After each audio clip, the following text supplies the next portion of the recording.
Halo semuanya, Assalamualaikum warahmatullahi wabarakatuh.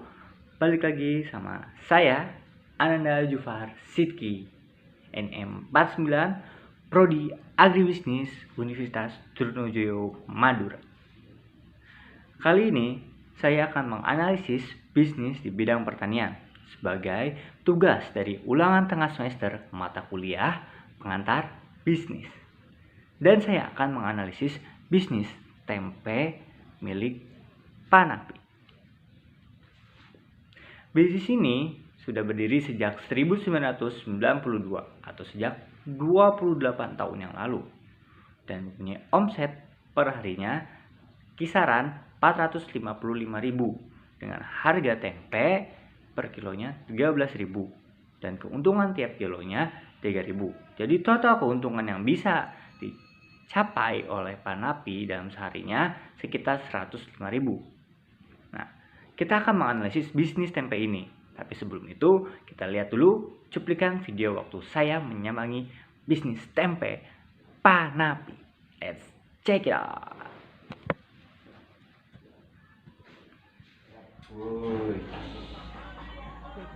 Ini tempat merendam buat besok nyuci kacangnya. Ini tempat buat nyuci. Ini tempat penggilingan tempe. Ini air limbahnya diambil buat kambing. Ini tempe yang sudah jadi. Ini kacang kedelainya.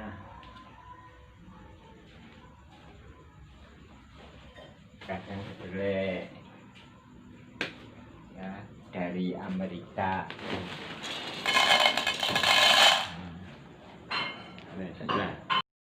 Tadi adalah cuplikan video waktu saya menyambangi bisnis tempe Panapi.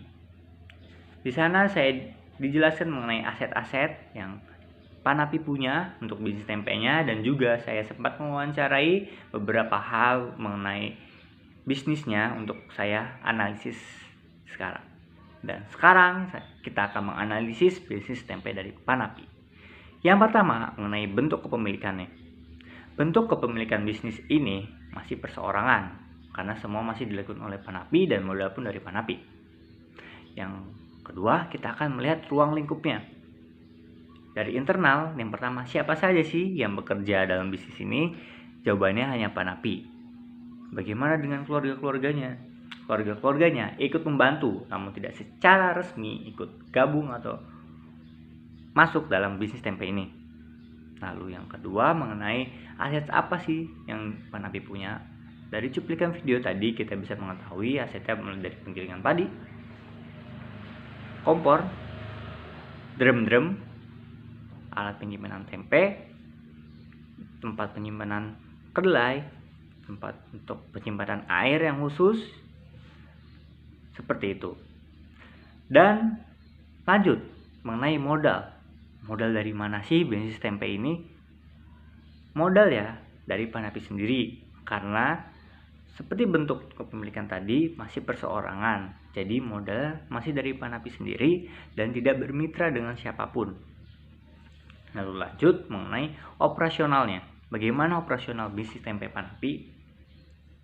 Bisnis ini melakukan proses produksinya pada siang hari, lalu menjualnya pada pagi hari. Dan semua itu dilakukan oleh Panapi.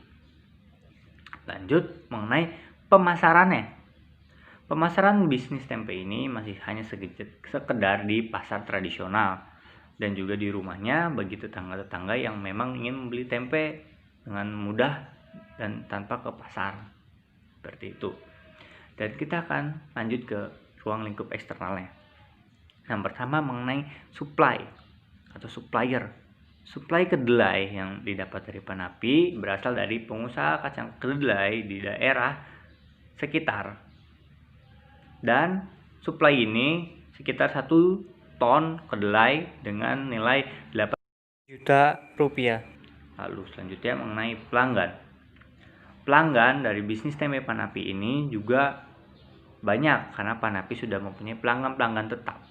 Jadi tiap harinya Panapi berjualan dan yang membelinya adalah pelanggan-pelanggan tetap yang memang menyukai tempe dari Panapi ini. Lalu berbicara tentang pesaing.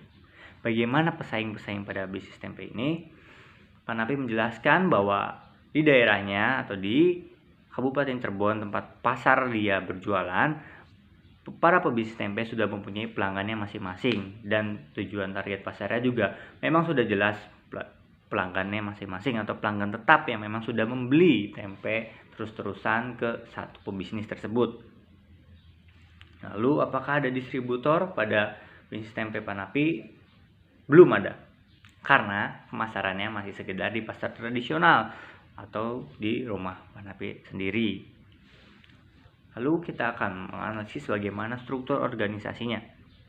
Berdasarkan yang saya bisa lihat dari bisnis tempe ini, Panapi belum mempunyai struktur organisasi.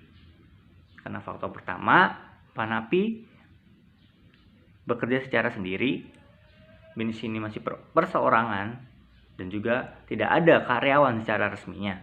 Jadi bisa dibilang belum adanya struktur organisasi karena top manager yaitu Panapi sekaligus pelaku bisnisnya dalam bidang operasionalnya. Lanjut mengenai manajemen sumber daya manusia. Bagaimana sih Panapi bisa memiliki keahlian dalam membuat tempenya? Panapi menjelaskan bahwa dia mendapatkan keahlian tersebut dari keluarganya yang memang keluarganya juga bergelut dalam bisnis tempe ini dan mendapatkan ilmunya itu dari kakaknya. Lalu dalam proses produksi tempe apakah mengalami kegagalan? Terus apa yang Panapi lakukan?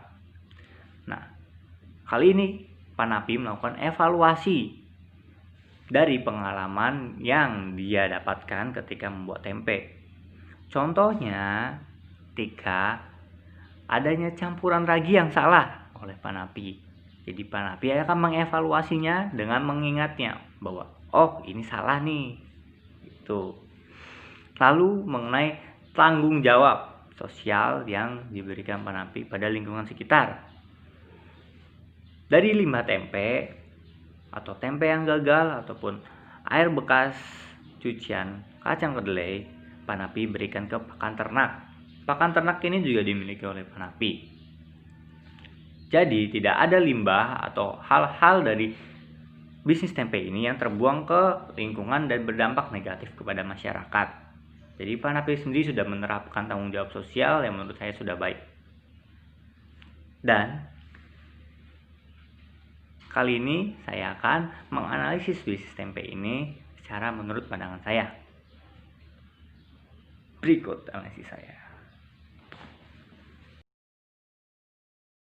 Kali ini saya menganalisis mengenai bisnis tempe ini menurut pribadi saya.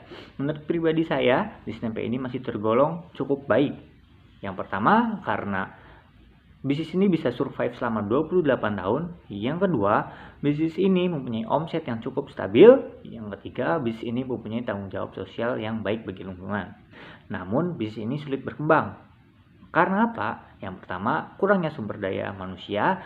Yang kedua, keterbatasan modal. Yang ketiga, pemasaran yang kurang luas. Dan keempat, mitra bisnis yang tidak ada.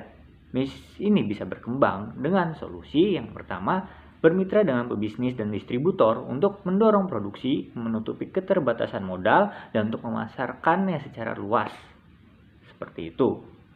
Dan juga tentu harus adanya pemberian wawasan untuk pebisnis kecil. Sekian analisis dari saya, kurang lebihnya mohon maaf. Assalamualaikum warahmatullahi wabarakatuh. Terima kasih. Jangan lupa like, comment, and subscribe. Dadah.